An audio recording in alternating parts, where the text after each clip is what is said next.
Bonjour Julie. Bonjour Catherine.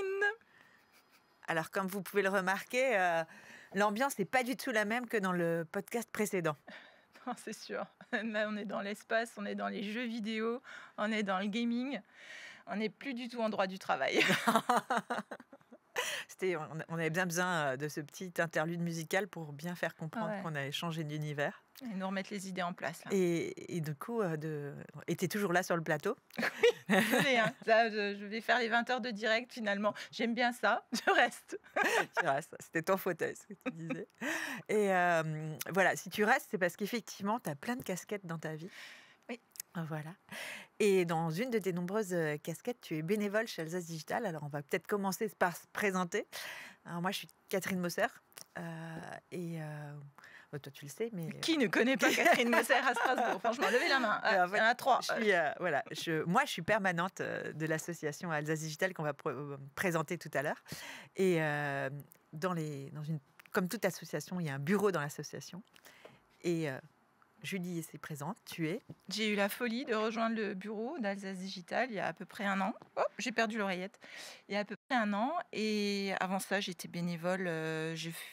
J'aidais quand Catherine ou d'autres de l'asso m'appelaient. Ils disaient, Julie, on a besoin de renfort. Donc je venais depuis à peu près 2018-2019. Je crois j'ai découvert AD.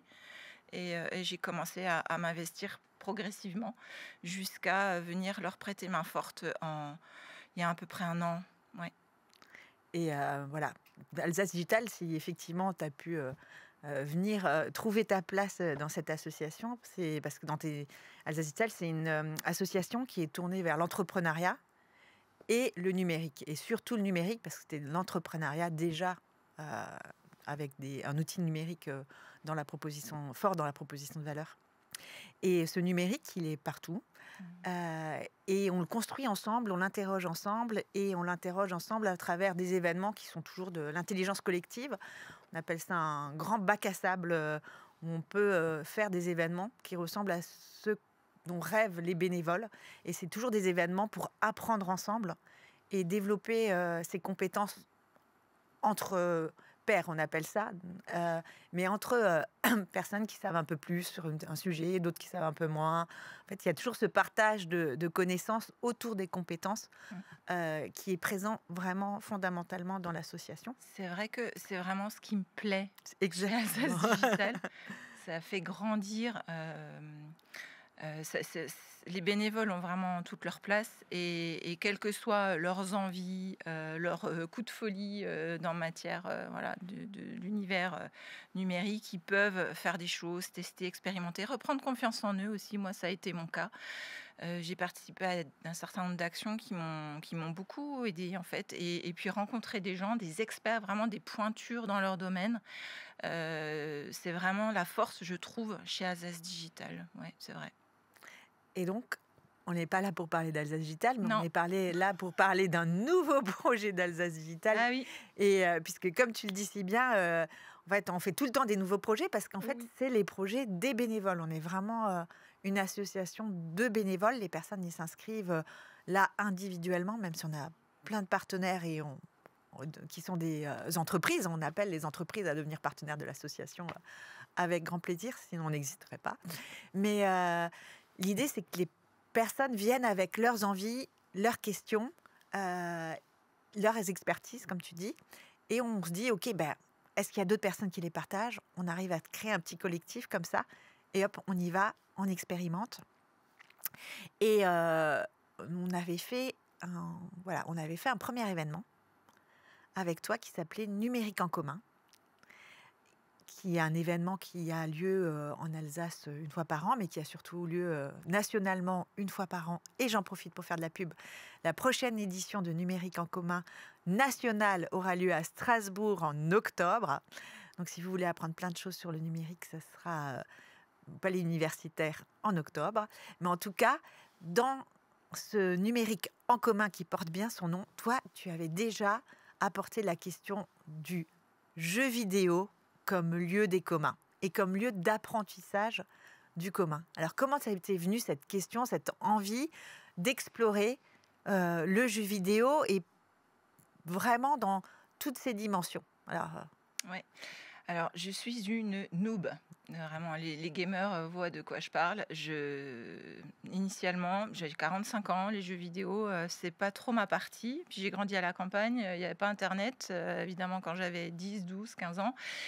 Donc, on n'avait pas de jeux vidéo. Je suis une noob. Or, mes enfants ne le sont pas du tout. Ils adorent jouer aux jeux vidéo. Mes collègues ne le sont pas du tout. J'ai plein de potes développeurs qui sont des gros gamers. J'ai découvert les live Twitch, le streaming grâce à eux. Ça, c'était en 2018, 2017, 2018. Et j'ai découvert tout un univers absolument incroyable de jeux vidéo. Je suis parent, donc vous l'avez compris, j'ai 2 ados à la maison.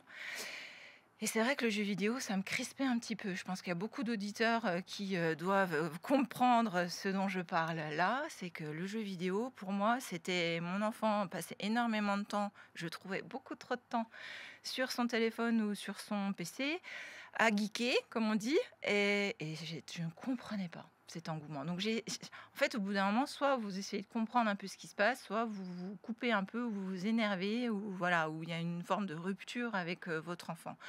J'ai choisi de m'y intéresser, d'essayer de comprendre pourquoi mon fils passait autant de temps dans les jeux vidéo. Lui aussi, j'ai commencé à le questionner, il m'a montré ses jeux. Je n'aimais pas du tout. Alors moi, clairement, jouer à FIFA ou Rocket League, ça ne me branche pas des masses. Fortnite, enfin tous les jeux de tir, Call of Duty, voilà, j'ai essayé une fois. J'ai vraiment du mal à tirer sur des gens. Mais pourquoi pas? Enfin, il y a aucun souci avec ça, c'est OK. Mais j'essayais de comprendre cet engouement. Il m'a montré des streamers, des youtubeurs aussi qui décortiquent les jeux vidéo. Donc j'ai découvert en fait que bon, ça rapporte énormément d'argent, c'est des milliards et des milliards, c'est 6 fois plus que industrie, enfin, ouais. dans les industries créatives, culturelles et créatives, c'est beaucoup plus que le cinéma et le livre réunis, l'industrie du jeu vidéo. 90% des jeunes de moins de 25 ans jouent aux jeux vidéo, donc c'est vraiment devenu incontournable. J'ai aussi rencontré des professionnels qui m'ont dit Julie, dans mon équipe, en fait, tout le monde joue. Dans le domaine de l'informatique, c'est vrai que ce serait bizarre de recruter un développeur qui n'est pas du tout jeu vidéo, qui ne sait même pas de quoi il s'agit, quoi. Les gens, les jeunes, les moins jeunes jouent. Je dis les moins jeunes aussi, en fait, tout le monde joue. Les seniors jouent. Mes beaux-parents jouent aux jeux vidéo. Ils jouent parfois beaucoup. Ils passent beaucoup de temps aussi sur les écrans. Donc, aujourd'hui, c'est vrai que vous voyez dans le tram tous les jours, les gens jouent ou alors font des vidéos, regardent des vidéos, scrollent, etc. Mais c'est vrai que ça fait partie de notre quotidien. Moi, j'en ai eu marre à un moment donné de m'énerver après mon fils. J'ai bien vu que ça menait nulle part. Juste, ça se crée de la tension inutile. Et je me suis dit, mince, j'ai travaillé aussi, je travaille toujours d'ailleurs dans l'insertion socio-professionnelle. J'ai accompagné des personnes en reconversion professionnelle sur des métiers justement dans le numérique. Je me suis rendu compte que des jeunes sans qualification, peu ou pas qualifiés, sans bac, sans même parfois le brevet, savaient faire des choses grâce à leur appétence, grâce à leur passion pour le jeu vidéo. Ils savaient faire des choses que moi je ne savais pas faire. Ils savaient gérer des serveurs Discord, animer un live Twitch. Ils touchaient un peu en cybersécurité aussi, ils faisaient un peu du hacking à la maison. Ils comme étaient ça. très, très à l'aise avec, Voilà. avec l'outil numérique. Exactement. Et avaient des compétences techniques, alors pas de professionnels, on n'en est pas encore à en faire des... Mais je me suis dit, tiens, on pourrait, plutôt que les amener vers... quand on est en contrat d'insertion socio-professionnels, on se dit bon, on va les amener vers des métiers comme je sais pas la restauration, la maintenance, à des métiers en tension où on a besoin de recruter, dans le bâtiment, etc. Et là, je me suis dit, mais il y a une part de nos jeunes qui ont vraiment des étoiles dans les yeux quand on leur parle des métiers du numérique. Et comment on peut outiller des professionnels, des adultes qui connaissent finalement pas grand-chose. Comment on peut mieux les outiller pour les aider à questionner les jeunes, à les remobiliser, à les redynamiser dans leur parcours à un moment donné, leur dire tu sais faire des choses. Parce qu'on accueille beaucoup de jeunes qui nous disent moi je sais rien faire. Or c'est faux. Vous savez faire plein de trucs que nous on sait pas faire. Et peut-être que ça a une vraie valeur aujourd'hui.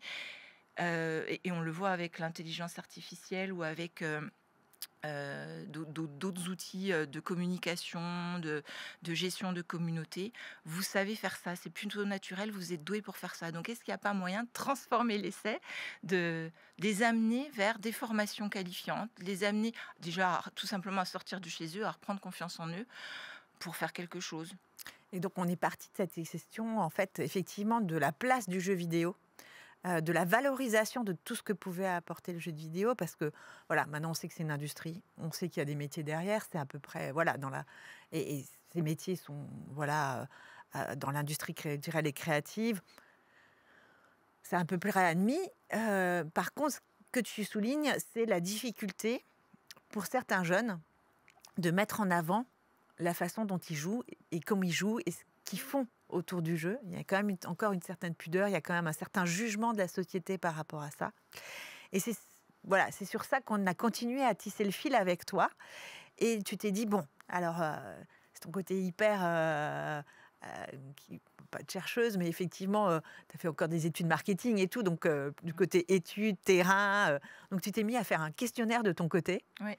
Alors, vous pouvez le trouver sur le profil LinkedIn de Julie, parce qu'on va y arriver. Pourquoi ce podcast? Parce qu'en fait, au final, on vous dit déjà à la fin, mais on a besoin de vous. Donc, voilà, sur le profil de Julie, vous avez déjà un premier aperçu voilà, des questions que tu as pu te poser. Alors là, plutôt toute seule dans ton coin, pour pouvoir justement avoir un début de réflexion plus construite. Ouais, je voulais voir quel était l'impact, comment les joueurs percevaient les effets du jeu vidéo sur eux, dans leur vie. Est-ce qu'ils étaient suffisamment lucides pour se rendre compte qu'il y avait un impact positif ou négatif ou neutre dans leur vie? Déjà aussi à quoi ils jouaient, à quel jeu ils jouaient. Donc voilà, j'ai mis ma casquette de chargée d'études là, j'ai pondu un questionnaire et j'ai voulu effectivement creuser cette question-là. Les résultats sont en ligne, les premiers résultats sont en ligne. Depuis, maintenant j'ai 220 répondants. Faudrait que je remouline et que je remette tout ça à jour, mais je manque de temps. Puis heureusement, il y a autre chose qui arrive de beaucoup plus grand et de beaucoup plus pluridisciplinaire. Donc on va voir tout ça. Mais j'ai fait ça un peu toute seule dans mon coin avec les moyens du bord. Mais c'était déjà hyper riche d'enseignements, ouais, très intéressant. Et on a continué comme ça à tirer le fil jusqu'à rencontrer effectivement l'université. Et on s'est dit, bon, pour pouvoir, voilà, pour que vous, auditeurs, vous soyez aussi en capacité de nous croire notre intuition.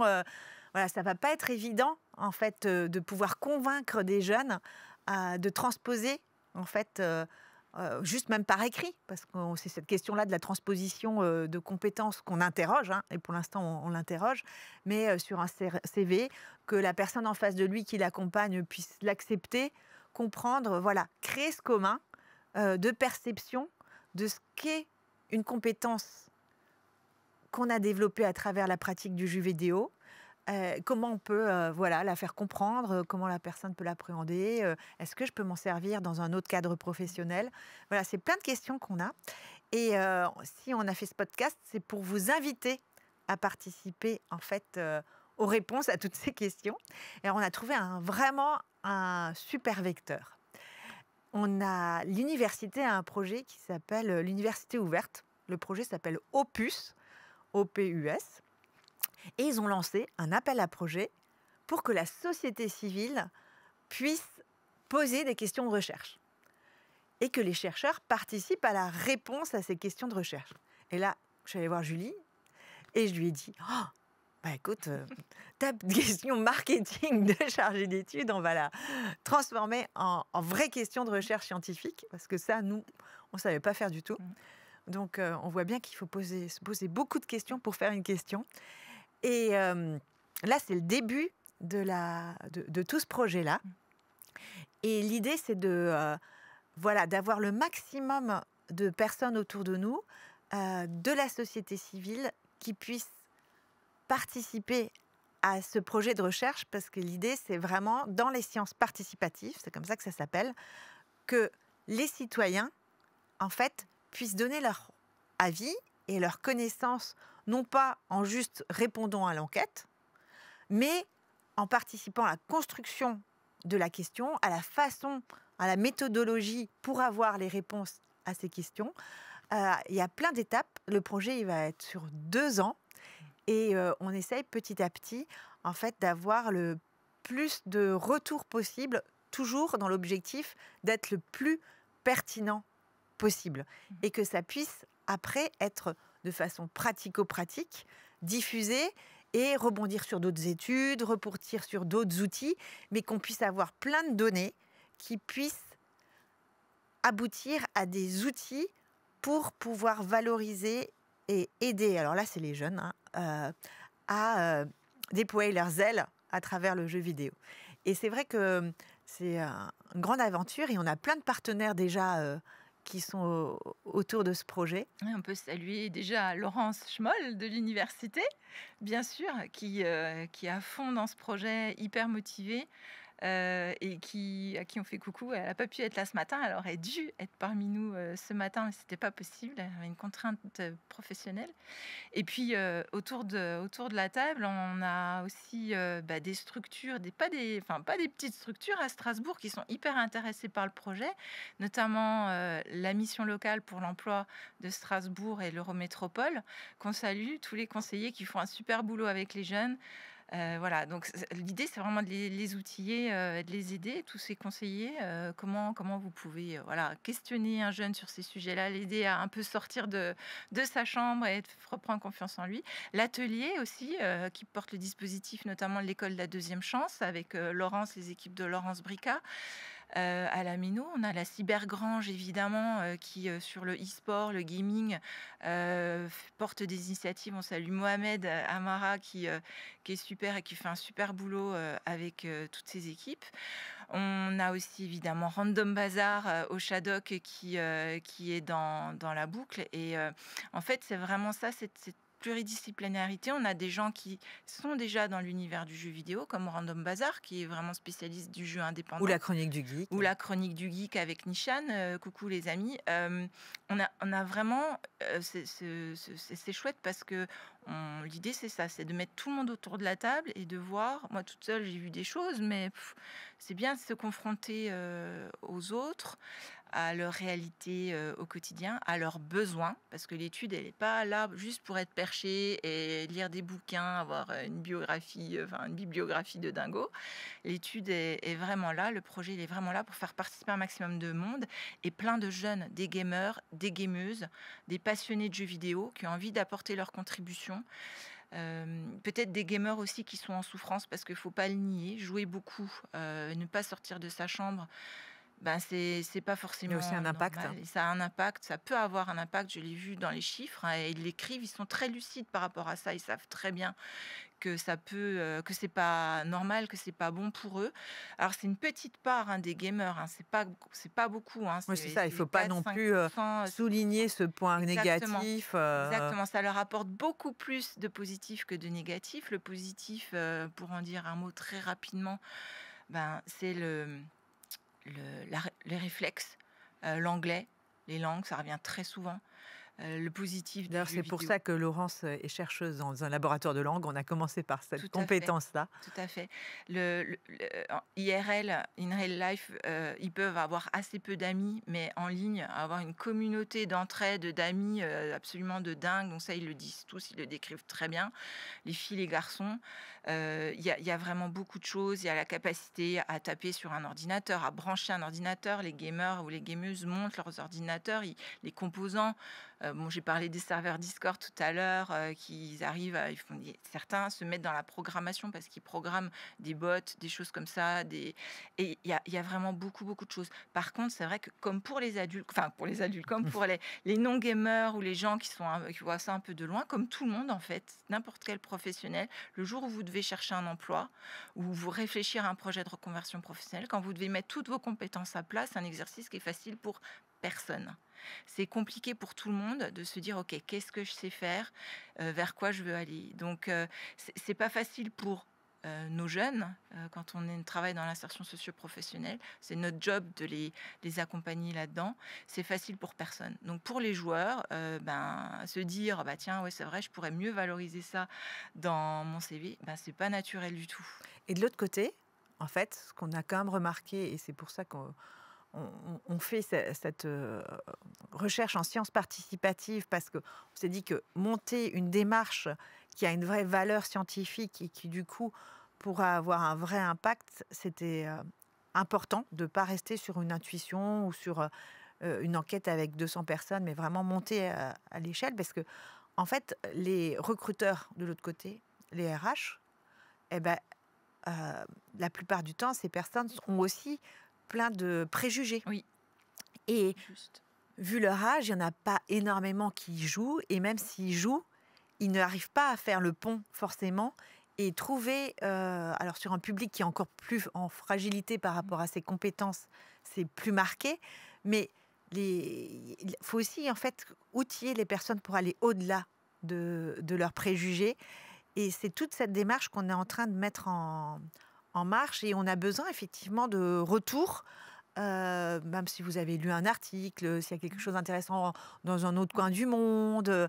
Voilà, c'est pour ça qu'on voulait communiquer sur le lancement de cette démarche pour qu'elle soit vraiment la plus participative possible. Vous pouvez nous envoyer un mail à contact@alsacedigital.org ou sur les réseaux sociaux Alsace Digital. On est sur LinkedIn facilement, vous nous trouverez facilement.